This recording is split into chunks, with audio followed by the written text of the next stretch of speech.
When Americans travel abroad, they often assume everyone lives the way they do. But here's the funny part. A lot of the little things Americans do every single day leave foreigners completely baffled. It's not the big stuff at like Hollywood movies, fast food chains, or baseball. Those are famous everywhere. What shocks foreigners are the ordinary habits that Americans don't even think about. Things that seem so normal in the US can feel downright bizarre or even rude somewhere else. Like, why do Americans always smile at strangers? Why are free refills at restaurants a thing? And why does every house have an enormous washing machine while the rest of the world squeezes clothes into a drum the size of a shoebox? These aren't just quirks, they're cultural blind spots. And when you put them under the microscope, they reveal a lot about how America works, how it sees itself, and why it often surprises or confuses the rest of the world. So today we're counting down everyday things Americans do that shock foreigners. Some are funny, some are confusing, and a few might even make you rethink what normal really means. And trust me, if you're American, you probably won't even notice you're doing these things until a foreigner points it out and says, "Wait, you all do what?" So let's start with one that always throws visitors off, smiling at strangers. If you've ever been to the US, you'll notice something right away. Americans smile. A lot, at strangers for no reason. You're walking down the street, smile. Buying a coffee, smile. Accidentally make eye contact at the grocery store, boom, there's another smile. To Americans, it's just a way of being polite and approachable. But to many foreigners, this feels confusing, even suspicious. In some cultures, smiling at strangers is unusual. In parts of Europe, for example, people save their smiles for family, friends, or people they actually know. Smiling at a stranger might even be read as fake, or worse, a sign that you're hiding something. In Russia, there's even a saying, "Only fools smile for no reason."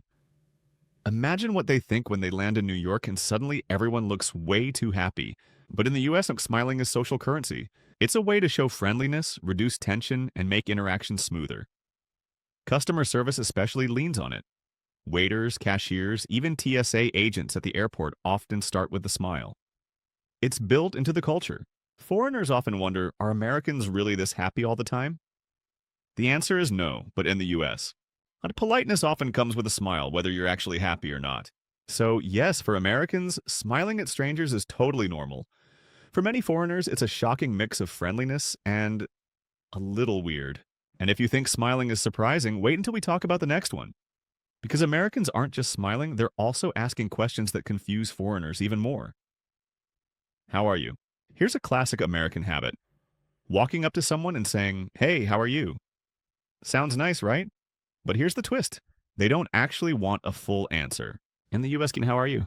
is basically another way of saying hello. It's small talk. The socially correct response is something like, "Good, how are you?" And then you both move on with your day. But for foreigners, this can be seriously confusing. Imagine being from a country where that question is taken literally. You might start explaining your day, your job, your health, your feelings, and suddenly the American is already walking away, smiling and saying, "Great, see ya." Talk about awkward. In places like Germany or Japan, people don't casually ask, "How are you?" unless they genuinely want to know. It's reserved for closer friends or family. So when Americans throw it out to strangers, coworkers, cashiers, or even people they just met, it feels shallow or even fake to outsiders. But in America, it's not meant to be deep. It's about keeping things friendly, light, and easy. Think of it as social WD-40. It keeps conversations from feeling stiff. Foreigners often laugh about this once they realize it's just a script. They learn to play along. "I'm good, thanks."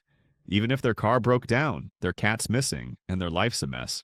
So yes, Americans ask, "How are you?" like constantly, but don't expect them to actually stop and listen to your life story. And if that feels fake, just wait. Because the next one is even stranger. Let's talk about something that shocks almost every foreigner at an American restaurant. Free refills. If you sit down at an American restaurant, order a soda, and finish it halfway through your burger, don't worry. The waiter's already swooping in with a refill. For free. Infinite top-ups. Bottomless drinks, welcome to America. For foreigners, this is mind-blowing. In most countries, you pay for every single drink. Want another Coke in Europe? That'll be another $3, thank you very much. But in the US, your glass is basically a subscription model. Pay once, drink forever. It's not just sodas either. Coffee at diners? Endless. Iced tea? Bottomless. Water? Always free and constantly topped up, whether you asked for it or not. Why does America do this? Part of it comes down to the culture of abundance. bigger portions, endless options, and yes, unlimited drinks. It's also about customer service. Restaurants want you to feel taken care of, even if it means drinking 14 Diet Cokes during one meal. Foreigners are often shocked, sometimes delighted, sometimes horrified. Imagine being from Japan or France, where drinks are small, expensive, and carefully portioned, and suddenly a smiling waiter just keeps bringing you buckets of Pepsi like it's a dare.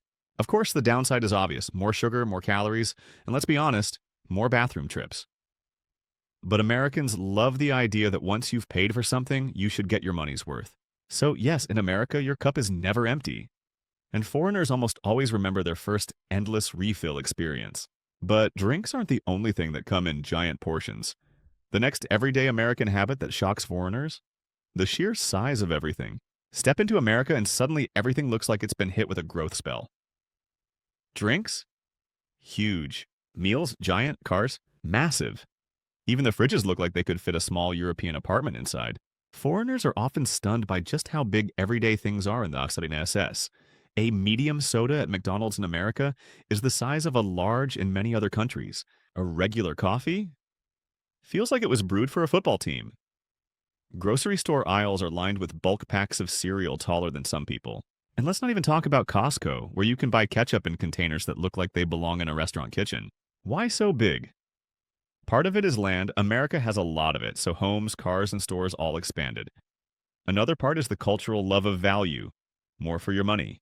If a small fry costs $2 and a large is $2.50, Americans almost always go large. But foreigners find this overwhelming. In Japan or Italy, you might sip a tiny coffee the size of an espresso shot. In America, you're handed a cup that could double as a flower vase. Same with cars. Europeans are used to compact hatchbacks squeezing down narrow streets, while in America, an average family SUV looks like a tank by comparison. To Americans, it's just normal.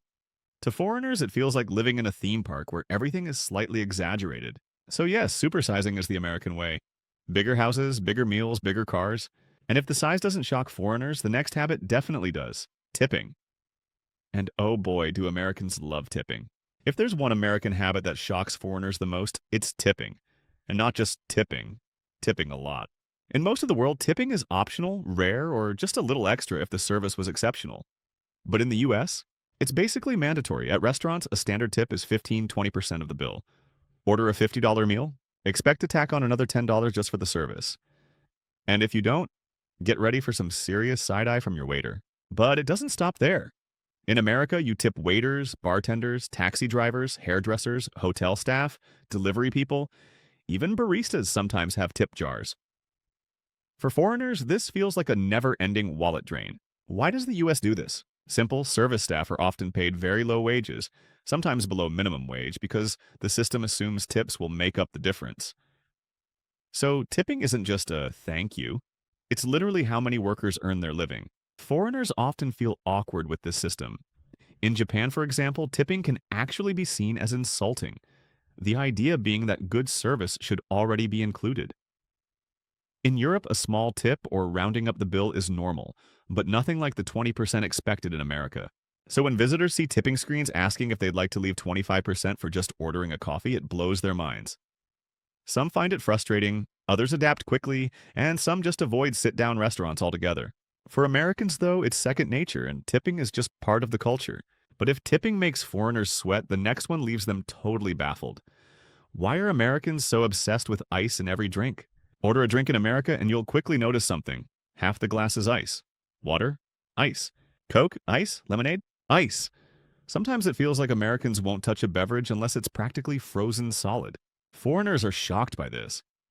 In many countries, drinks are served cool, maybe with a cube or two. In Italy, it's normal to sip a slightly chilled soda or even room temperature water.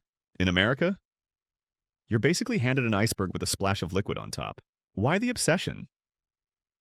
A big part of it is the American idea of freshness. A cold drink feels refreshing, and restaurants think serving ice makes drinks seem more generous. Free refills also play a role. You can drink as much as you want, so filling glasses with ice isn't a big deal. But for foreigners, it feels excessive. Europeans often complain there's no actual drink in here, just ice. And in some countries, drinking super cold beverages is even thought to be unhealthy. So watching Americans gulp down 32 ounces of ice water is baffling. The funniest part? Americans often expect ice. If a drink comes without it, they'll ask for a cup of ice on the side. For many visitors, that's the ultimate culture shock. Realizing that ice isn't just a summer thing in the US, it's a year-round lifestyle. So, yes, America is the land where your drink is never warm, but sometimes barely exists under all that frozen water. And if you think ice is over the top, wait until you hear about this next everyday habit: drive-thrus for practically everything. If there's one thing that screams America, it's the drive-thru, and not just at McDonald's. In the US, you can use a drive-thru for coffee, banks, pharmacies, dry cleaners, even wedding chapels in Las Vegas. Yes, you can literally get married without leaving your car. Foreigners are shocked at how deeply drive-thru culture runs in everyday American life. In most countries, you park, walk in, and do your business. In the US, why bother getting out of the car when you can roll down your window and get it done in minutes? It's partly because of geography. America is built for cars. Cities are spread out, suburbs are massive, and public transportation is often limited. So drive-thrus are not just convenient, they're practical. But for visitors from places like Europe or Asia, where cities are compact and walking is the norm, it feels bizarre. Imagine telling a Parisian you picked up your antibiotics, a latte, and a cheeseburger, all without taking off your seatbelt. They'd think you were joking. And it's not just about speed. Americans see drive-thrus as a symbol of efficiency and freedom. You're in control of your time, and you don't even have to change out of your sweatpants to run errands. Of course, there's a downside: long car lines, bad food choices, and let's be honest, a little less human interaction. But overall, the drive-thru is one of those everyday things Americans don't even notice. Until a foreigner points it out and says, "Wait, you did all that without leaving your car?" So yes, America loves the drive-thru. And if that sounds over the top, the next habit might shock foreigners even more: huge laundry machines in every home. Walk into an American home, and there's a good chance you'll find two monsters in the laundry room: a washing machine and a dryer, each the size of a small car. For Americans, this is totally normal. For foreigners, absolutely shocking. In much of the world, laundry is done with smaller, compact machines, often a single washer-dryer combo that sits in the kitchen or bathroom. Clothes are washed in smaller loads and then air-dried on racks or balconies. But in the US, laundry day means tossing a week's worth of clothes, towels, and bed sheets into a machine so big it could probably handle a king-sized comforter and a dog bed at the same time. And of course, drying racks, practically non-existent. Americans almost always use dryers, and they expect clothes to come out warm, fluffy, and ready to wear. Foreigners are often shocked by how much electricity this must use, and by how casually Americans run these machines multiple times a week. Why the difference? Space plays a big role. American houses tend to be larger, so there's room for a separate laundry room. Plus, the culture values convenience and efficiency. Air drying clothes takes too long, so dryers became the norm. For visitors, this is both impressive and baffling. They marvel at how much laundry can be done in one go, but also wonder, do you really need machines this big just for clothes? So yes, giant laundry machines are another everyday American habit that feels over the top to outsiders. And speaking of things that feel over the top, the next one really shocks foreigners: the sheer number of American flags everywhere. If you've ever visited the USC, you probably noticed something right away. The American flag is everywhere. On houses, in front yards, on schools, outside businesses, at sports games, in car dealerships, sometimes even on clothes, cups, and swimsuits. It's not just a national symbol, it's practically part of the home decor. For foreigners, this can feel intense. In most countries, flags are reserved for government buildings, holidays, or special events. But in the US, it's normal to see a flag flying proudly on an ordinary Tuesday in a suburban neighborhood.